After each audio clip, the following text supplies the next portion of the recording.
Now, about going to reviews, here's the time to remind you, click subscribe, give me a thumbs up, and leave a comment down below.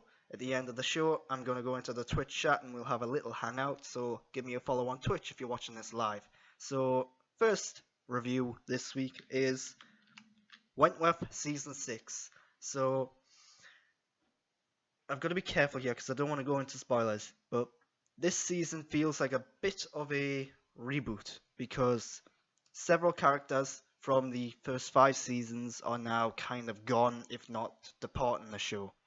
So there's one character in particular whose final episode was in the season 5 finale, and it was a great way to send off that character. The problem is, in my opinion, that character is one of the greatest villains on TV ever. She was brilliant as far as I'm concerned. And yeah, I might as well say who it is. It's Joan Ferguson. So a spoiler if you haven't seen the first 5 seasons. Absolutely brilliant. Great actress, great performance, great character. And her absence this season is notable. This season feels like it's missing a huge component because she's not in it. And that's the biggest problem with this show. And this show does address that. I'm not going to go into too much details. I don't want to spoil it too much. But there is a running theme of what's happened to this character, where is this character, and even though the character's not in it, it's still relying on that character rather than moving on. And yeah, there are new characters introduced this season to fill in the gaps left by old ones departing, and sadly these new characters aren't that interesting.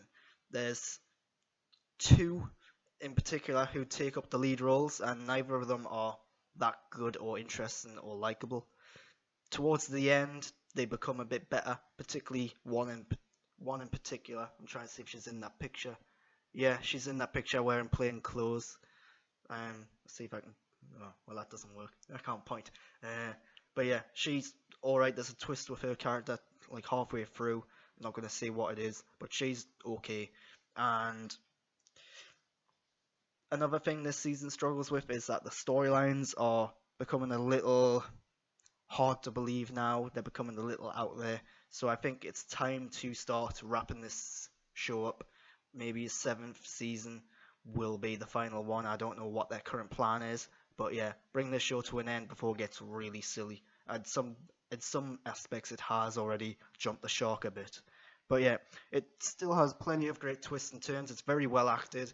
It's very well made, despite the fact that it's got these new characters who just haven't quite clicked yet. And there's side stories in here which are good, and there are characters who have overstayed their welcome, characters who should be going. One character in particular who I was really disappointed with this season is Ali, and second from the far end. She, in the last season, she was very much the main character, and she's been established, been built up as the new main character. But this season, she's hardly even there. It's really disappointing and odd. She's put in this romantic storyline that feels incredibly forced. Everything that she does this season just feels unnecessary and unwanted. And yeah, it's disappointing that she's now very much just a side character who happens to be there when she was being built up as the main one. But yeah, I do still recommend the show. It's still very fun to watch, despite the fact it is sometimes a little silly now. And yeah, hopefully they are bringing it to an end sooner rather than later, because it's getting a bit ridiculous and far-fetched.